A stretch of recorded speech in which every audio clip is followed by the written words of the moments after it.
Chers frères et sœurs, en ce deuxième dimanche de Carême, Jésus et ses trois apôtres, Pierre, Jacques et Jean, sont en Galilée sur le mont Tabor. Ce sont ces mêmes protagonistes que l'on retrouvera à Gethsémani quelques jours plus tard pour l'agonie de Jésus. Pourquoi Jésus est-il seulement avec trois apôtres et non les 12? Faut-il s'en étonner? Et non, Jésus agit en véritable maître, en pédagogue qui transmet progressivement son enseignement. Certains disciples vont voir et entendre rapidement certains enseignements, tandis que d'autres les découvriront plus tard.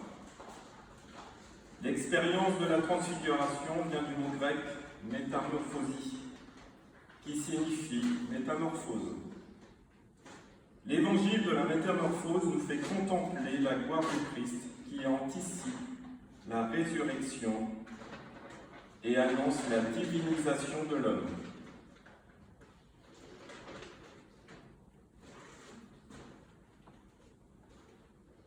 La foi chrétienne ne se résume pas à penser que Dieu existe, mais c'est affirmer que la gloire de Dieu est sur le visage d'un homme qui a pris notre condition humaine, Jésus.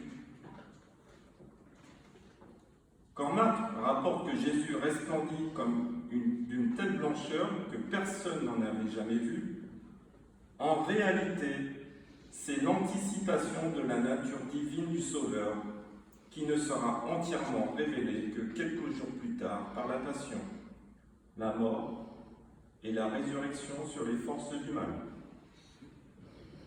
Après la transfiguration, une parole vient de Dieu. Celui-ci est mon Fils bien-aimé, écoutez-le. Cette parole nous fait passer de la vision à l'écoute. La vision est fugitive, elle est inscrite dans le temps.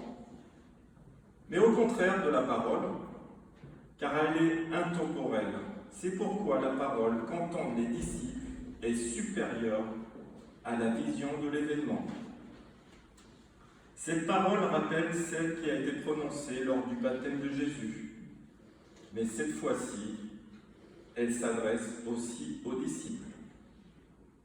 Elle rappelle aussi la prière que font les Juifs chaque jour, celle que l'on appelle le schéma Israël, qui veut dire « Écoute, Israël ». C'était le premier commandement adressé au peuple de Dieu, avant même ce que nous appelons les 10 commandements. Cette injonction à écouter Jésus souligne sa divinité, car le Juif est appelé à écouter Dieu seul. Écouter Jésus, c'est dire que Jésus est Dieu. Désormais, c'est la personne de Jésus qui sera la clé d'interprétation ultime des Écritures. C'est par lui que pourront être compris les livres de la loi, symbolisés par Moïse, et les livres des prophètes, symbolisés par Élie. Ce qui est caractéristique du récit de la transfiguration, c'est la manifestation que Jésus est à la fois pleinement homme et pleinement Dieu. En ce sens, la transfiguration est au centre de la foi chrétienne, comme elle est au centre de l'évangile de Marc. Aux côtés de Jésus se tiennent deux grandes figures bibliques, Moïse et Élie. L'Évangile rappelle la descente de Moïse du mont Sinaï. La peau de son visage rayonnait. Et dans le livre de l'Exode, on continue avec les prophètes, dont Élie, qui aide le peuple à rester fidèle à l'Alliance. L'Alliance s'accomplit en Jésus, le Messie envoyé par Dieu pour donner le salut au peuple élu et à tous les peuples de la terre. La transfiguration éclaire la question la plus importante pour nous. La vie a-t-elle un sens? L'amitié, l'amour, la culture, le travail, la justice, par exemple, donnent un sens à la vie. Mais il y a aussi beaucoup de non-sens, tels que la souffrance, la maladie, les guerres, les catastrophes climatiques, la haine. Je vais rajouter les 3 confinements, peut-être le 3e bientôt. Alors on se demande qui va l'emporter, le sens ou le non-sens, la mort ou la vie. Notre foi chrétienne nous conforte dans l'idée qu'il y a une vie après la mort, car la transfiguration témoigne de l'au-delà. N'avez-vous jamais entendu dans vos rencontres ces paroles ? Ce jour-là, tu as été une lumière pour moi, où ta présence a ensoleillé ma journée. La transfiguration, c'est comme une éclaircie, un endroit clair qui apparaît dans un ciel nuageux. Elle ne supprime pas la nuit, mais l'éclaire. Sainte Thérèse d'Avila écrit « N'oublions jamais qu'un sourire est la lumière qui illumine le cœur de celui qui souffre. » Pour parvenir à la guérison de nos blessures, il faut admettre que Dieu n'est pas responsable de ces blessures, mais que sa grâce est suffisamment grande pour changer nos douleurs en cris de joie. Nous sommes transfigurés, car Jésus est transfiguré sur le Tabor. Peu de temps avant d'être défiguré à Jérusalem. Il répond par avance à l'ébranlement de la foi de ses apôtres, Pierre, Jacques et Jean, qui seront désemparés quand ils le verront défiguré et mourant sur la croix dans le silence de Dieu, qu'ils en oublieront pour un temps ce moment de grâce. Les moments d'extase sont toujours brefs dans nos vies. Il faut toujours revenir au quotidien. Voilà pourquoi Jésus nous invite à 3 mouvements importants. Une ascension, une contemplation et une descente. Jésus nous invite à nous élever par une ascension. Il faut prendre de la hauteur, extérieure ou intérieure, pour rencontrer celui qui vient éclairer nos vies. Il nous invite à nous asseoir pour une contemplation, pour l'aimer, l'adorer et entrer plus profondément dans son intimité.